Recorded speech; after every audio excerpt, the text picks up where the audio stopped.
Welcome. We're going to talk again about retelling events in a story today. Your learning objective is I can retell important events in my own words, and you're going to be reading the text, pausing and remembering, scanning and recording, and checking for sense. I didn't talk about this yesterday. Sometimes I forget that this is an important piece. Why do we do this? Why should you bother retelling a text in your own words? Well, here are some reasons. Retelling something to someone else actually helps you understand what you read. So if you want to understand something more deeply, teaching it to someone else in your own words is actually the best way to do that. So this is a thing you can use in your life. Anytime you want to learn something really well, try teaching it to someone else. It also shows what you know about a text. So retelling a text in your own words is a way to, if you practice this skill, it's going to make you more confident when you have a test or when you need to communicate with someone as an adult. Being able to do this shows that you understood what you read. Here's my favorite. It can also just lead to interesting discussions and questions about a text. If you can just retell what happened in a text, that can lead you down the path of getting to talk about it with someone else in an interesting way. What makes a good retelling? A good retelling of a text is accurate. That means it actually tells you what's in a text. It's in your own words, and it has like 3 to 5 important events. We're talking about like a paragraph. A good retelling, especially of a shorter text like we're doing today and yesterday, is going to be, it's going to have some important events. Not a whole list as long as your arm, and not just one, but like 3 to 5 is a good list. It's a good length. I'm going to read this text, and I'm going to show you some work by Otis and some work by Lois. And I want you to help me figure out what could these kids have done better.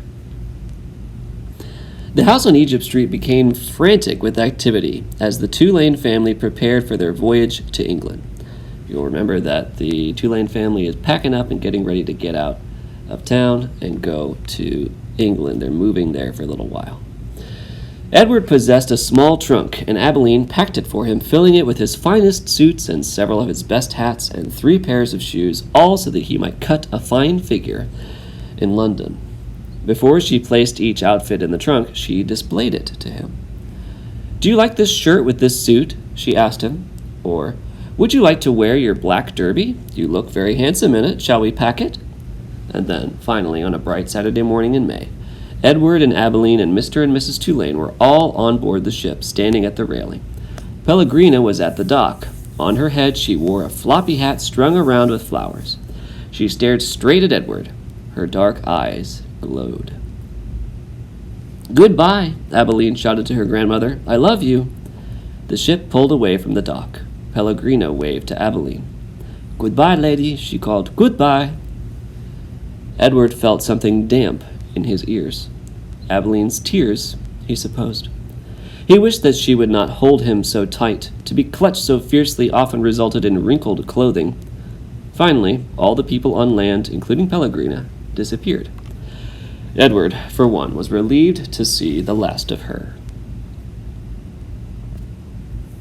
I want you to check in on these and just see if you can figure out what could make these better. I've got 2 retellings. Otis told me this one on the left, and Lois told me this one on the right. And I feel like they could just do better. And I want you to see if you can figure out how.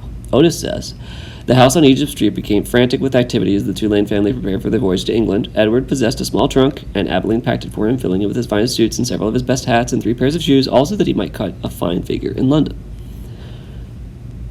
Is that a good retelling? Why or why not? Lois says, "Edward got on a boat with his family." Is that a good retelling?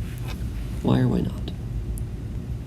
Remember that a good retelling is accurate, uses your own words, and tells 3 to 5 important events.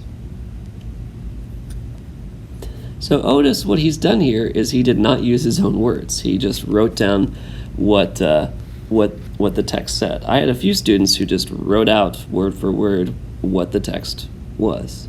And that's not what I'm looking for in a retelling. A retelling is a way to show that you understand what the text says. What are the important events in the text? Okay. Lois, she needs more. Edward, this is not a 1 or 2 sentence story, so having just 1 sentence is just not enough. Like, Lois can do better than this. Well, Mr. Davison, what does a good retelling look like? Well, here's one example. First, Edward and his family packed up to get on the ship to England. Then they boarded the ship together. In the end, Abilene was sad to say goodbye to Pellegrina, but Edward was annoyed that she was crying on him. Notice how I used transition words? I used 3 sentences, and I found 3 important events. Getting on the ship, packing up for the ship, and saying goodbye to Pellegrina, and also Edward being annoyed. Those are actually 4 events, even though I only had 3 sentences. So this is a pretty good retelling. It gives you the important events from those 2 pages. All right. Your job is going to be to retell this text on paper or whiteboard and upload a picture to the Canvas assignment. I had a few people upload a video, and that's not what I'm looking for. And I had a few people upload typed text, which is only acceptable if you have like some kind of physical disability. You should really be writing out with your hands, unless you have some problem with writing. So the end of this video is just going to be me reading the text. I want you to read the text, pause, and remember what you thought was important from the text. Write a couple notes about that, and then I want you to scan the text and record the important events, and then finally check for sense at the end. Remember, you're going to be retelling on paper or whiteboard and uploading to Canvas. All right, this will be the read aloud. 2 young boys, brothers named Martin and Amos, took a particular interest in Edward. "What does he do?" Martin asked Abilene on their second day at sea. He pointed at Edward, who was sitting on a deck chair with his long legs stretched in front of him. "He doesn't do anything," said Abilene.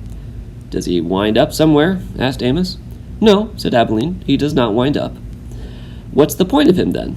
said Martin. "The point is that he's Edward," said Abilene. "That's not much of a point," said Amos.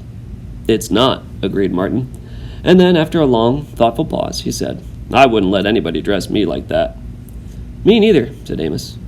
"Do his clothes come off?" asked Martin. "Of course they do," said Abilene. "He has many different outfits, and he has his own pajamas, too. They're made of silk." Edward, as usual, was disregarding the conversation. A breeze was blowing in off the sea, and the silk scarf wrapped around his neck billowed out behind him. On his head he wore a straw boater hat. The rabbit was thinking that he must look quite dashing. It came as a total surprise to him when he was grabbed off the deck chair, and first his scarf, then his jacket and pants were ripped from his body. He heard his pocket watch hit the deck of the ship, and then, held upside down, he watched the watch roll merrily toward Abilene's feet. "Look at him," said Martin. "He's even got underwear." Okay, this is a lot of dialogue, so make sure when you write the important events, you're writing not the exact words that the characters are saying, but what they are talking about. That would be considered an important event in this page. Bye for now.